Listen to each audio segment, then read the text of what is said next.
Hello दोस्तों, कैसे हो यार आप सभी। आज की क्लास में हम लोग पढ़ने वाले हैं आपका एक्सरसाइज 5.2 का 6th वाला क्वेश्चन।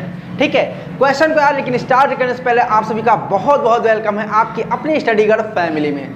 चलो अभी देखते हैं क्वेश्चन है क्या, फिर सॉल्व करते हैं। ठीक है,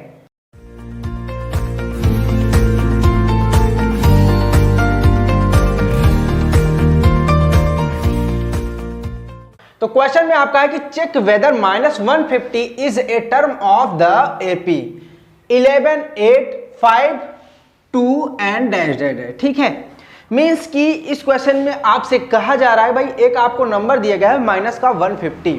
ठीक है, और ये कह रहा है कि आपका ये बताइए जो अरिथमेटिक प्रोग्रेशन दिया गया क्या इसका ये एक टर्म है कि नहीं है। ठीक है, ये आपको चेक करना है। अब चेक करने के लिए क्या क्या करना पड़ेगा वो सारी चीजें यहां पर हम प्रोसेस करते हैं। सबसे पहले यार हम करेंगे जो चीजें हमको पता हैं उसको लिखेंगे। पता क्या है भाई, हमको फर्स्ट टर्म पता है ए मींस 11 यहां पर दिख रहा है, तो हम पहले इसको लिख लेते हैं। चलो 11 लिख लिया। अच्छा, और क्या चीज हमको पता है, डी निकल सकता है यहां से ना, तो डी निकाल लेते हैं। और डी कैसे निकलेगा भाई, किसी भी दो टर्म को लेकर के आप सब्ट्रैक्ट कर लीजिए आपस में। जैसे 8 है और 11 है तो हम माइनस करते हैं यहां पर 8 माइनस का 11 तो होगा भाई, देखो सब्ट्रैक्ट होगा तो कितना आएगा 3 तो आएगा ही, बट साइन ध्यान देना, ये साइन में बहुत बच्चे गलती करते हैं। साइन जो बड़ा नंबर रहेगा उसका लगता है, यहां बड़ा नंबर 11 है तो 11 के आगे क्या है माइनस, तो यहां पर हमने माइनस लगा दिया तो डी आ गया। अब ये समझो कि जैसे आपको एज वाले क्वेश्चंस पढ़े होंगे ना आप लोगों ने, तो उसमें जब भी पूछा जाता है कि इसकी वर्तमान एज क्या होगी, ठीक है, प्रेजेंट एज क्या होगी, तो हमको क्या मानना पड़ता है, वहां एक्स मानना पड़ता है। ठीक है, मानते हैं कि इसकी प्रेजेंट एज एक्स होगी। सेम यहां पर भी वही करना है।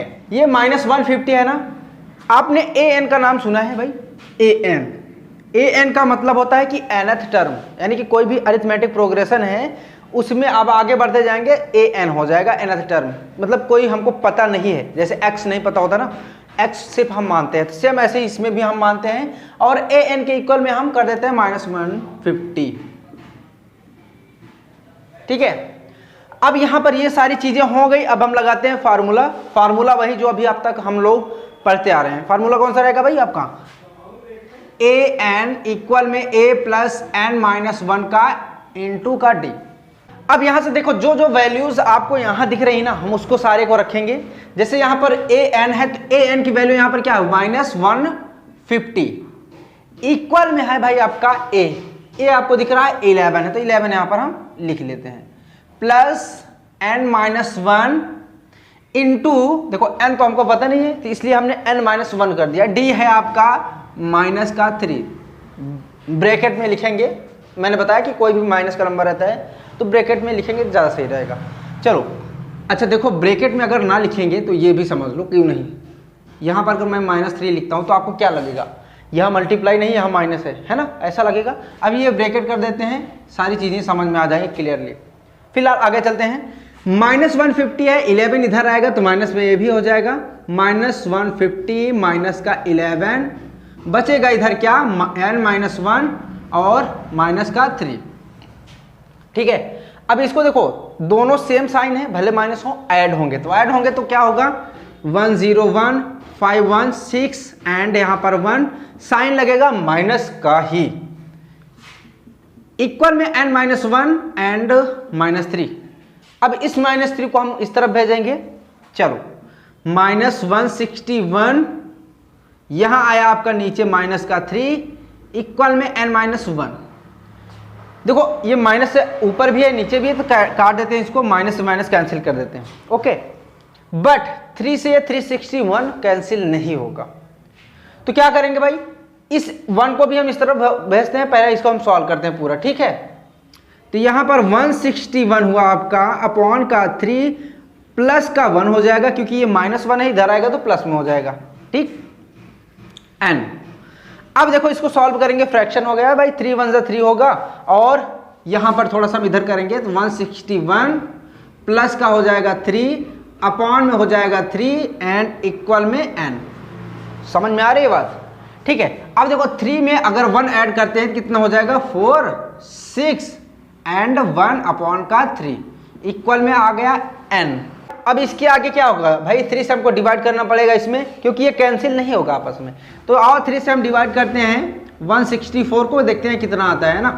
तो 3 5 जा हो जाएगा आपका 15, बचेगा 1, 4 यहाँ पर लिखेंगे और 3 4 जा होगा 12, यहाँ पर बचा 2, डेसिमल उतारेंगे यहाँ पर, फिर 0, 3 6 जा 18। अब यहाँ पर 2 आता ही जाएगा फिर से, और यहीं 6 6 6 आते ही जाएंगे। जो आपका n की वैल्यू आ रही है वो क्या आ रही है, 54 एंड 0.6। अब एक बात बताइए, n का मतलब होता है कि नंबर ऑफ टर्म्स। भाई कोई भी नंबर क्या डेसिमल में नंबर हो सकते हैं? कभी ऐसा हुआ कि आपको ऐसा कहना पड़ा कि भाई यहाँ पर 3.5 गाड़ियाँ थी या फिर 3.5 व्यक्ति थे भी, नंबर ऑफ कोई भी टर्म्स का, नंबर ऑफ गाड़ियाँ, नंबर ऑफ ह्यूमन अगर बात करते हैं तो वो क्या हो जाएगा, एक पूरा का पूरा पूर्णांक ही लिया जाता है, आधा नहीं लिया जाता है। बात समझ में आ रही है? क्योंकि ये डेसिमल में है और ये n की वैल्यू आ रही है। इसका मतलब है कि ये जो हमने लिया है n की वैल्यू -150, ये इनका टर्म होगा ही नहीं। अगर ये इसका टर्म होता तो ये डेसिमल में ना आता। बात समझ में आ रही है कि नहीं?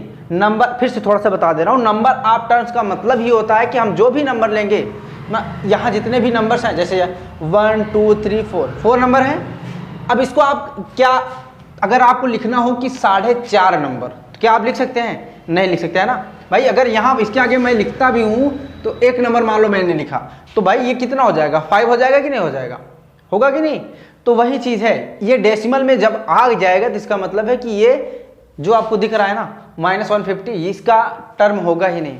अब आपको बात समझ में आ गई होगी, ठीक है। एंड अभी भी कोई भी आपको डाउट इसमें बनता है तो क्वेश्चन जरूर पूछना यार, कमेंट सेक्शन है आपका, कोई भी डाउट हो, ठीक है। प्लेलिस्ट में जा करके आप क्लास 10 के वीडियो देख सकते हैं, जो भी आपको प्रॉब्लम्स होगी। बाकी मैं लिंक में भी इसका लिंक भी दे दूंगा डिस्क्रिप्शन में, तो वहां से जा करके आप लोग देख लीजिएगा यार, ठीक है।